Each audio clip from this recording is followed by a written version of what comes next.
नमस्कार बच्चों, स्वागत है आपका हमारे चैनल NB क्लासेस में। तो वीडियो शुरू करने से पहले दिए गए सब्सक्राइब बटन पर क्लिक करें और बेल आइकन जरूर प्रेस करें। आज का हमारा टॉपिक है बलबन। बलबन, जिसे गयासुद्दीन बलबन के नाम से भी जाना जाता है। इनका शासन 1266 से 1286 ईस्वी तक रहा, यानी इन्होंने लगभग 20 वर्ष तक शासन किया। क्या बलबन आरंभ से ही राजवंश में उत्पन्न हुए थे? क्या ये राजवंश के उत्तराधिकारी थे या इन्हें ये सत्ता अपने योग्यता के द्वारा मिली? तो आइए इन सारे प्रश्नों को हम जानेंगे इस वीडियो के द्वारा।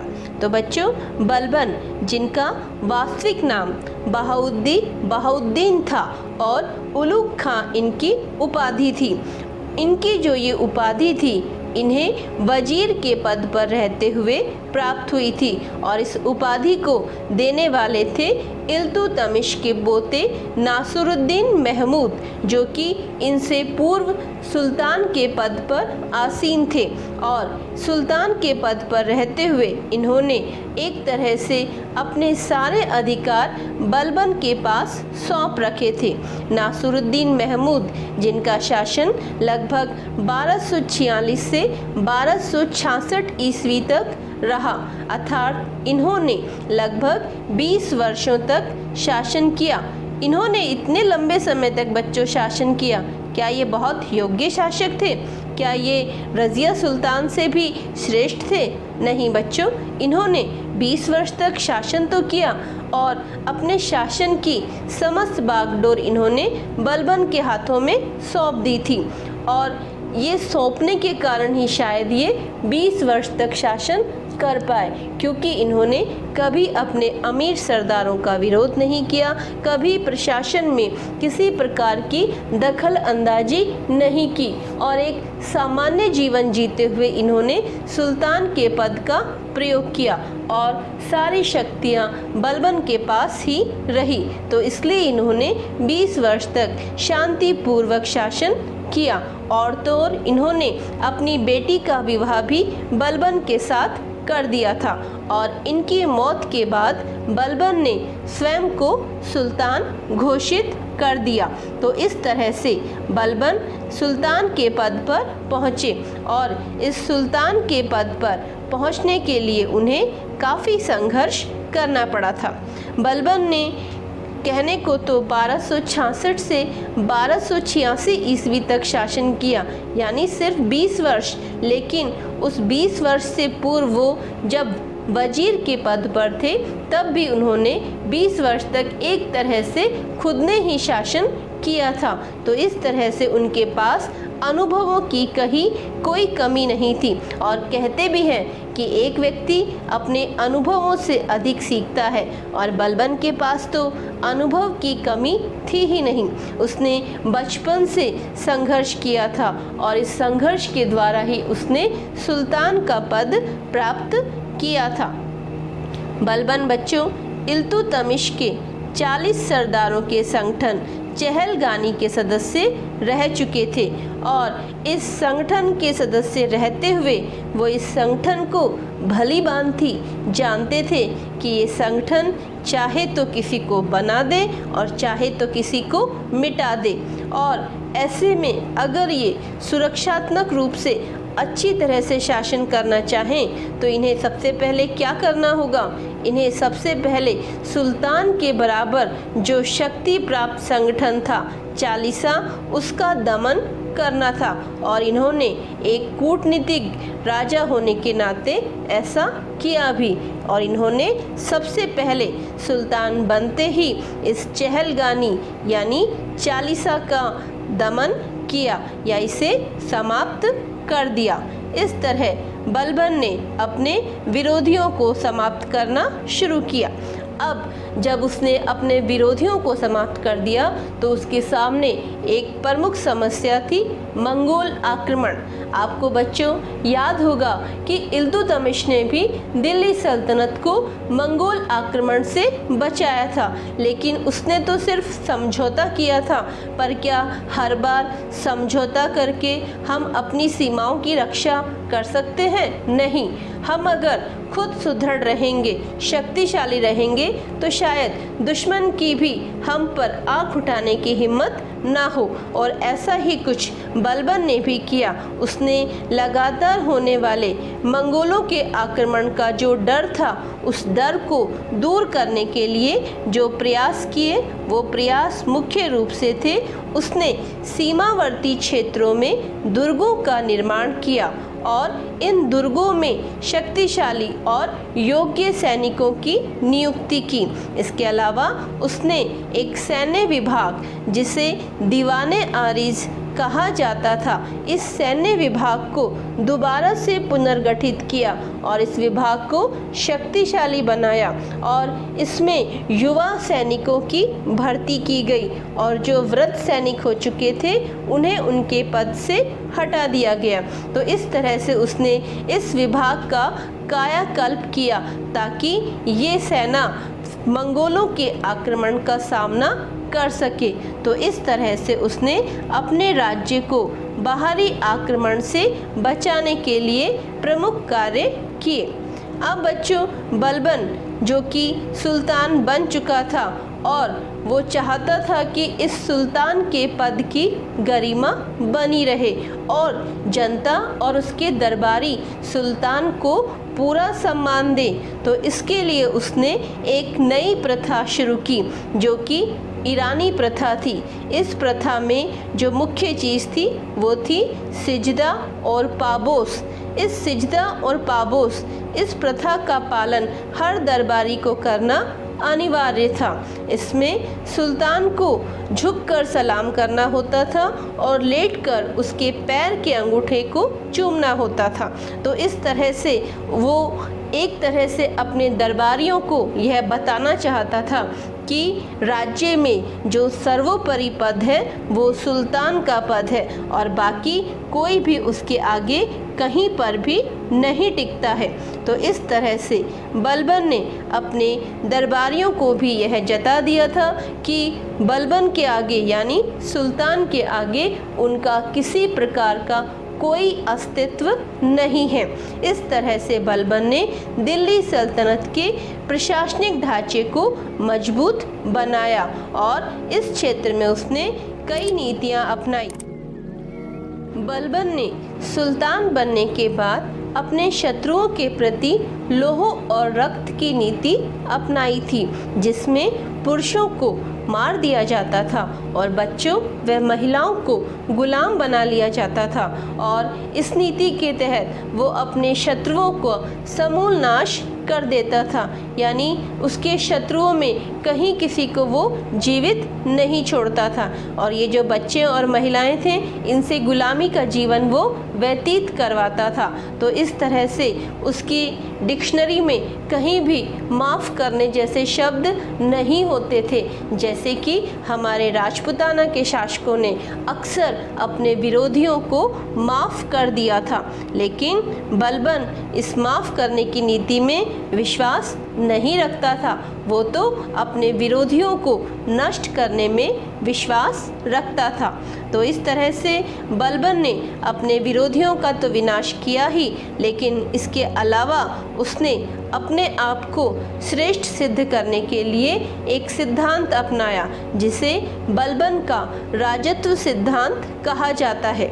बच्चों, उसकी मान्यता थी कि राजा पृथ्वी पर ईश्वर का प्रतिनिधि है, जो साधारण जनता से अलग व्यक्तित्व है और वह ईश्वर द्वारा प्रदत्त गुणों से युक्त है, जो उसे शासन करने की शक्ति प्रदान करता है। इसलिए राजा आम जनता से अलग है, चाहे वो उसी आम जनता के बीच से निकल कर क्यों ना आया हो। तो इस तरह से बलबन ने सुल्तान के पद को श्रेष्ठ साबित करने का प्रयास किया और इस प्रयास में वो पूरी तरह से सफल भी रहा, क्योंकि जो उसका विरोध करता था उस विरोधी का वो समूल नाश कर देता था। इसके अलावा बलबन कहने को तो कट्टर मुस्लिम था, लेकिन उसने धर्म को अपनी राजनीति के आगे आड़े नहीं आने दिया। बलबन मुसलमान विद्वानों का आदर तो करता था, लेकिन राजकीय कार्यों में उनको किसी प्रकार का दखल नहीं देने देता था।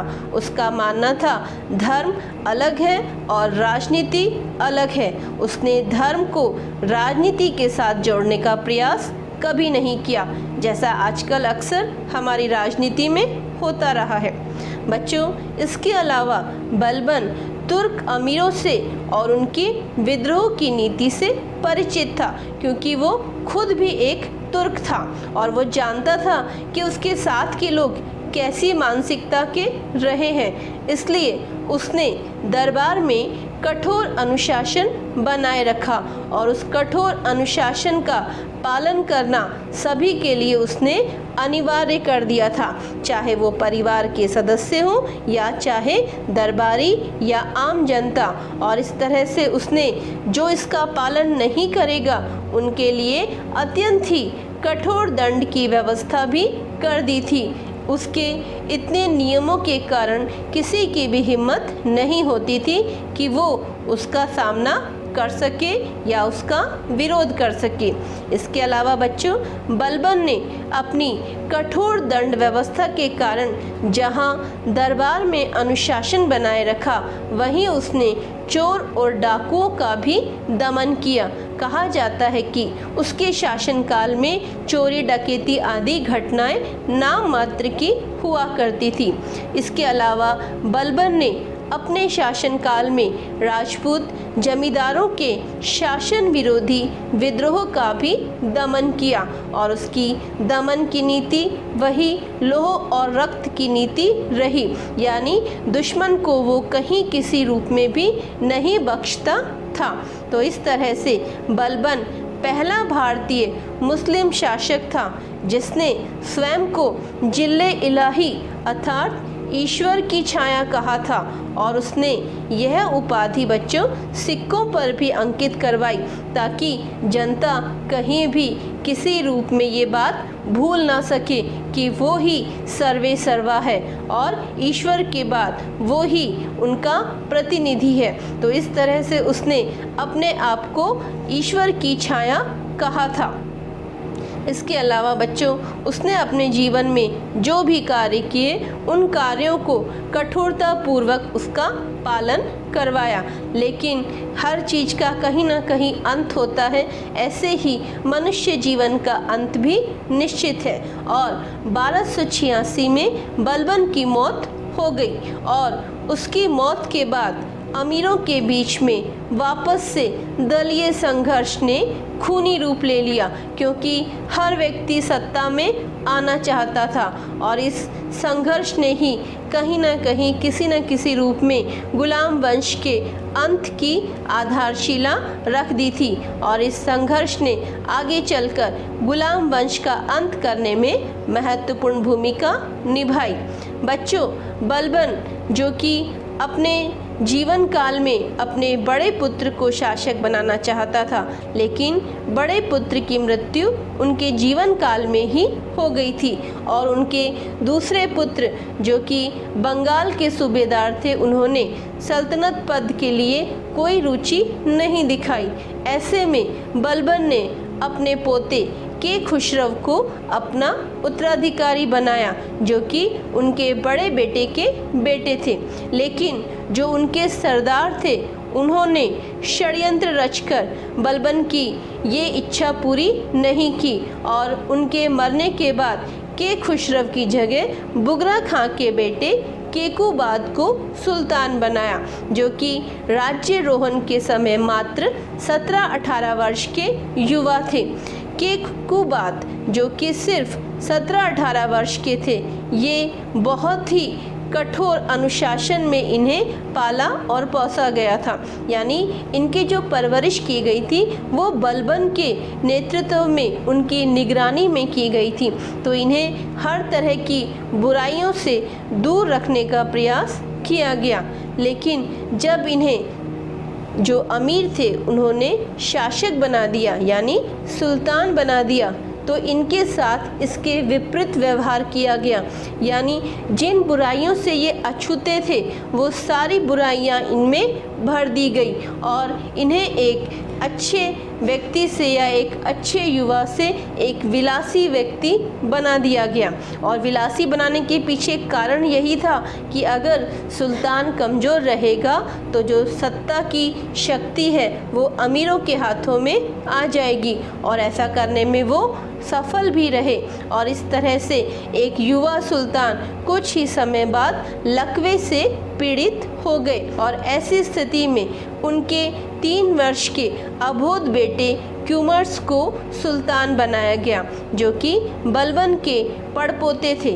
अब सोचिए बच्चों, सिर्फ 3 साल का बच्चा क्या शासन कर सकता है? लेकिन उद्देश्य तो यही था कि सुल्तान तो नाम मात्र का रहे और सारी सत्ता अमीरों के हाथों में आ जाए। तो इस तरह से 3 वर्ष के क्यूमर्स को सुल्तान बना दिया गया। और जब कुछ समय बाद ही उनके जो अंगरक्षक थे या जिनके ऊपर उनकी देखभाल का दायित्व था, जलालुद्दीन खिलजी, जहां अगर रक्षक ही भक्षक बन जाए तो फिर कोई कहाँ जाए। जलालुद्दीन खिलजी को 3 वर्ष के सुल्तान क्यूमर्स का संरक्षक बनाया गया, लेकिन ये संरक्षक भक्षक निकला। इसने 3 महीने बाद ही सुल्तान और उसके लकवे पीड़ित पिता की हत्या कर दी और इस तरह से जलालुद्दीन खिलजी ने क्यूमर्स की हत्या करके स्वयं को सुल्तान घोषित कर दिया और उसके हाथों गुलाम वंश का अंत हो गया। और इसके साथ ही बच्चों, दिल्ली में एक नए राजवंश की शुरुआत हुई जिसे खिलजी वंश के नाम से जाना गया। यदि आपको हमारा वीडियो अच्छा लगे तो इसे लाइक करें और अपने दोस्तों के साथ शेयर करें और हमारे चैनल एनवी क्लासेस को सब्सक्राइब करें। धन्यवाद। जय हिंद।